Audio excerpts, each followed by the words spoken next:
warahmatullahi wabarakatuh. Halo guys, kembali lagi dengan saya Siti Rahmadianti Wardi dengan nomor pokok mahasiswa 022723 11146 dari Fakultas Ekonomi dan Bisnis Prodi Akuntansi. Nah, di sini saya akan membahas tentang metode penelitian dengan judul fenomenologi dari dosen pengampun Bapak Dr. Suito SE MSI. Baik, kita lanjut kepada video pemateri. Baik, kita masuk kepada pematerinya tentang fenomenologi. Nah, fenomenologi adalah pendekatan penelitian kualitatif yang bertujuan untuk memahami pengalaman subjektif individu. Nah, cara mereka merasakan suatu fenomena.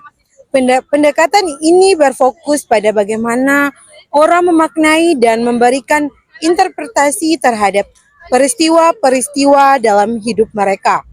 Dalam fenomenologi, penelitian berusaha untuk menggali makna-makna terkandung dalam pengalaman manusia secara mendalam. Nah, fenomenologi menggunakan pendekatan yang lebih terstruktur dalam pengumpulan data dengan fokus utama pada wawancara mendalam. Pendekatan ini seringkali melibatkan teknik seperti wawancara terbuka atau semi-struktur.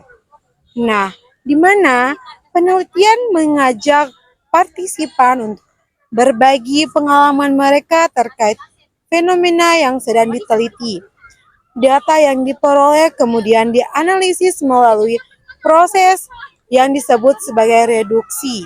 Nah, fenomenologis yang bertujuan untuk menyingkirkan asumsi dan penilaian eksternal, sehingga penelitian bisa menggali makna yang mendalam dari pengalaman partisipan.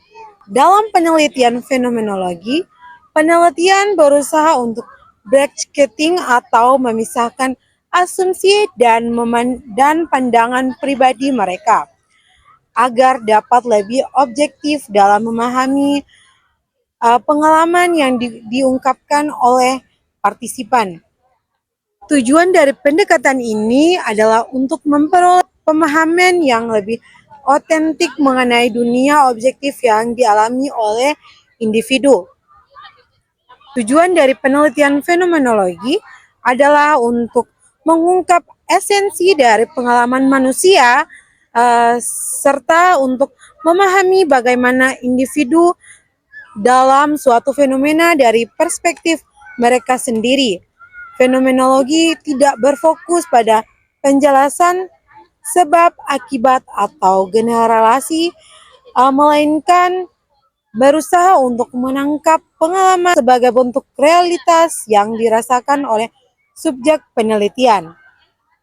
Prinsip-prinsip fundamental dalam fenomenologi. Nah, satu, internasionalitas kesadaran. Kesadaran manusia selalu terarah kepada suatu, artinya setiap pengalaman selalu memiliki objek yang dialami. Misalnya ketika seorang merasakan takut, rasa takut itu selalu terkait dengan sesuatu. Takut terhadap gelap, kegagalan, dan lain sebagainya. Kesadaran tidak pernah kosong, selalu ada yang dialami atau disadari. Dua, pengalaman langsung atau live experience. Fokus utama fenomenologi adalah pengalaman langsung individu sebagaimana yang dialami secara pribadi, bukan interpretasi pihak lain. Penelitian berusaha memahami bagaimana dunia dirasakan oleh orang yang mengalami langsung fenomena tersebut. Contohnya, alih-alih meneliti data statistik tentang stres kerja, peneliti fenomenologi mewawancarai pekerja untuk mengetahui bagaimana mereka merasakan stres dalam keseharian mereka. Yang ketiga, bracketing atau penangguhan penilaian. Nah, penelitian ini harus menggunakan semua asumsi, prasangka, dan pengetahuan sebelumnya tentang fenomena. Tujuannya adalah agar data yang diperoleh murni berasal dari pengalaman subjek penelitian bukan dipengaruhi oleh pandangan penelitian. Peneliti tidak boleh langsung menyimpulkan bahwa orang miskin pasti tidak bahagia, tapi harus memahami dari mereka apa arti kebahagiaan dalam kemiskinan menurut mereka sendiri. Yang keempat, esensi. Fenomenologi tidak hanya ingin tahu apa yang terjadi, tetapi apa makna terdalam esensi dari pengalaman tersebut. Nah, peneliti menggali elemen-elemen inti yang membuat pengalaman itu unik dan bermakna. Contohnya, dalam fenomena kehilangan orang tercinta, esensinya bisa berubah, rasa keterkaitan yang hilang atau makna eksistensial dari kepergian. Yang kelima, subjektivitas. Fenomenologi menghargai subjektivitas pengalaman individu. Tidak ada satu kebenaran objektif mutlak dalam fenomena manusia. Realitas dipandang sebagai sesuatu yang dibentuk oleh pengalaman dan kesadaran masing-masing individu. Nah, dua orang bisa mengalami kejadian yang sama, tapi memaknainya secara berbeda. Fenomenologi justru mencari perbedaan makna ini. Yang keenam, deskripsi bukan penjelasan. Penelitian fenomenologi berfokus untuk mendeskripsikan fenomena, bukan menjelaskan dengan teori kausal. Penjelasan dilakukan melalui narasi yang kaya dan mendalam atas subjek. Tujuannya adalah untuk menggambarkan apa adanya pengalaman itu menurut mereka yang mengalaminya. Nah, ketujuh, holistik dan kontekstual. Setiap pengalaman tidak bisa dipahami secara terpisah dari konteks sosial, budaya, dan emosional subjek. Pemahaman harus dilakukan secara utuh dan menyeluruh. Fenomena trauma seorang pengungsi tidak bisa dipisahkan dari latar belakang perang, kehilangan keluarga, dan pengalaman perjalanan mereka. Nah, kita masuk kepada ciri-ciri penelitian fenomenologi. Nah, ciri-ciri penelitian fenomenologi yang pertama, fokus pada pengalaman subjektif, menggali makna dari pengalaman individu terhadap suatu fenomena. Yang kedua, pengumpulan data melalui wawancara mendalam, menggunakan pertanyaan terbuka untuk memahami perspektif partisipan. Yang ketiga, analisis data bersifat deskriptif dan interpretatif, mengidentifikasi tema-tema utama dari narasi partisipan dan tujuan untuk mengungkap esensi pengalaman, mencari pemahaman dalam tentang makna pengalaman tersebut. Nah, kita masuk pada jenis-jenis pendekatan fenomenologi. Yang pertama, fenomenologi deskriptif atau Husserl. Fokus pendeskripsian pengalaman murni tanpa interpretasi. Ciri-ciri gunakan epoch, menangguhkan prasangka. Tujuan menemukan esensi pengalaman. Yang kedua, fenomenologi hermeneutik. Nah, fokus memahami makna pengalaman secara kontekstual. Penelitian ikut menafsirkan pengalaman partisipan. Tujuannya menggali pemaknaan hidup. Yang ketiga, fenomenologi eksistensial. Berfokus pada makna pengalaman terkait eksistensi atau kematian, kebebasan, dan kecemasan. Lebih filosofis dan personal. Tujuannya memahami makna eksistensial dari pengalaman hidup. Yang keempat, fenomenologi psikologis. Nah, fokus pada struktur psikologi dari pengalaman, sistematis cocok untuk psikologi. Tujuannya memahami proses mental dari pengalaman. Yang kelima, interpretatif fenomenologi analisis atau IPA. Fokus pada bagaimana individu memaknai pengalaman pribadi. yang interpretatif dan ideologis, kasus per kasus. Tujuan untuk mengungkapkan makna subjektif dan reflektif. Kita masuk pada karakteristik data. Nah, data dalam fenomenologi lebih berfokus pada pengalaman subjektif individu dan umumnya hanya mengandalkan wawancara mendalam sebagai teknik pengumpulan data utama. Penelitian dalam fenomenologi biasanya mencari data yang dapat menggambarkan pengalaman langsung partisipan, baik melalui cerita pribadi, narasi, atau deskripsi tentang perasaan dan pemikiran mereka saat berinteraksi dengan suatu fenomena. Data yang dikumpulkan dalam fenomenologi cenderung lebih kualitatif berupa kata-kata, cerita, atau perasaan yang menggambarkan pada pengalaman internal individu. Penelitian berfokus pada pemahaman esensi pengalaman tersebut bukan pada analisis sebab akibat atau faktor eksternal yang memungkinkan mempengaruhi fenomena tersebut.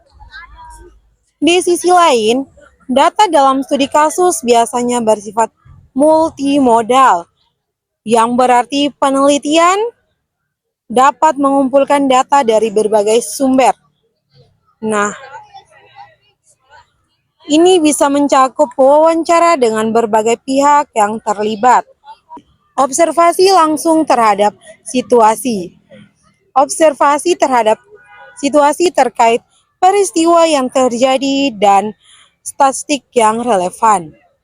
Dengan fenomena yang diteliti, peneliti akan mengorganisasi data ini untuk menganalisis dan memberikan interpretasi yang komprehensif tentang konteks dan dinamika yang terjadi. Sebagai contoh, dalam studi kasus tentang sebuah perusahaan yang menghadapi masalah keuangan, penelitian mungkin akan mengumpulkan data dari laporan keuangan perusahaan, wawancara dengan manajer dan karyawan, serta pengamatan terhadap proses operasional perusahaan. Analisis data ini akan fokus pada pemahaman bagaimana masalah keuangan tersebut muncul. Faktor-faktor apa yang mempengaruhinya, dan bagaimana solusi yang diterapkan. Analisis dan interpretasi data. Dalam fenomenologi, analisis data berfokus pada mencari makna mendalam dari pengalaman subjektif partisipan. Analisis ini dilakukan dengan cara yang lebih sistematik dan terstruktur, seperti menggunakan metode reduktif analisis, di mana peneliti berusaha untuk mengidentifikasi tema-tema utama yang muncul dari wawancara dan kemudian menggali makna-makna yang terkandung di dalamnya. Analisis fenomenologis bertujuan untuk mengungkapkan esensi pengalaman manusia tanpa menghamburkan makna yang diungkapkan oleh partisipan dengan teori atau perspektif eksternal. Peneliti menginterpretasikan data dengan hati-hati, selalu berusaha untuk tetap dekat dengan pengalaman yang dibagikan oleh partisipan. Sebaiknya dalam studi kasus, analisis data dilakukan dengan pendekatan yang lebih holistik, di mana peneliti mencoba untuk memahami konteks yang lebih besar dari fenomena yang sedang dipelajari. Ini termasuk analisis terhadap faktor-faktor internal dan eksternal yang mungkin mempengaruhi hasil atau peristiwa yang sedang dianalisis. Penelitian mungkin akan menggunakan teknik analisis kualitatif seperti analisis tematik, analisis konten, atau bahkan analisis kuantitatif. Jika ada data yang dikumpulkan bersifat numerik, tujuan dari analisis studi kasus adalah untuk merangkum dinamika dalam konteks tersebut, secara menggali hubungan sebab akibat yang mungkin terjadi. Penelitian berusaha untuk menyusun penjelasan atau rekomendasi berdasarkan temuan yang ada, yang dapat diadaptasi atau diterapkan pada kasus serupa di tempat lain. Pada kesempatan kali ini, saya akan membahas sebuah laporan mendalam mengenai persepsi mahasiswa terhadap pembelajaran dari selama pandemi COVID-19. Dengan menggunakan pendekatan fenomenologis, penelitian ini berusaha menggali pengalaman dan makna yang dirasakan oleh mahasiswa dalam situasi yang belum pernah terjadi sebelumnya. Sejak pandemi COVID-19 melanda, seperti yang kita tahu, sistem pendidikan di seluruh dunia mengalami perubahan drastis. Pembelajaran daring menjadi solusi utama untuk menjaga kelangsungan pendidikan. Namun, bagaimana sebenarnya pengalaman mahasiswa dalam menjalani pembelajaran daring ini? Berdasarkan hasil penelitian, terdapat beberapa temuan menarik yang perlu kita perhatikan. Pertama, tentang teknologi. Banyak mahasiswa melaporkan kesulitan dalam mengakses teknologi yang diperlukan untuk pembelajaran daring. Keterbatasan perangkat dan koneksi internet yang tidak stabil menjadi hambatan utama dalam proses pembelajaran. Yang kedua, keterlibatan dan motivasi.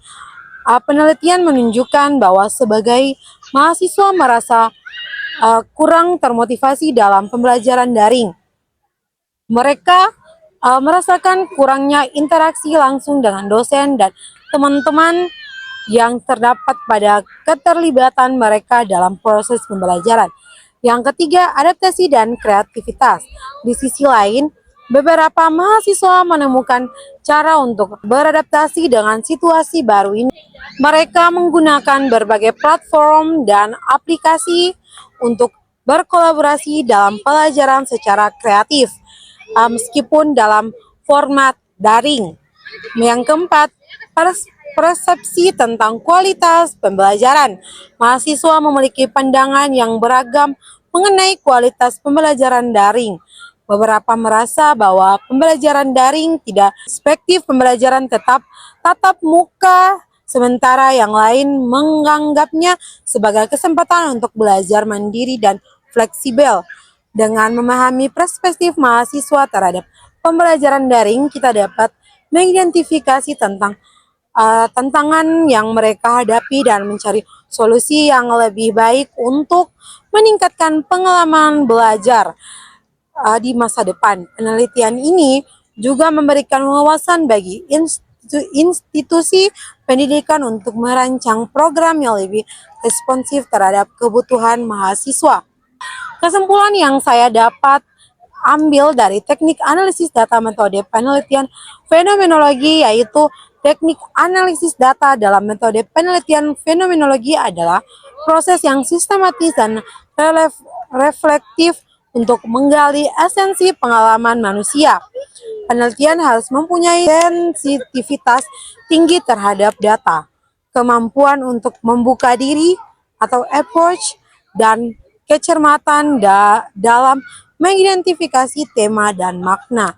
Dengan pemahaman mendalam dan melaksanakan yang tepat, penelitian fenomenologi dapat memberikan kontribusi besar dan membuka wawasan baru dan memahami kenyataan dari perspektif manusia yang sebenarnya. Baik, itu saja materi singkat dari saya. Saya pamit undur diri. Wassalamualaikum warahmatullahi wabarakatuh. Jangan lupa like, komen, dan subscribe ya teman-teman. Bye.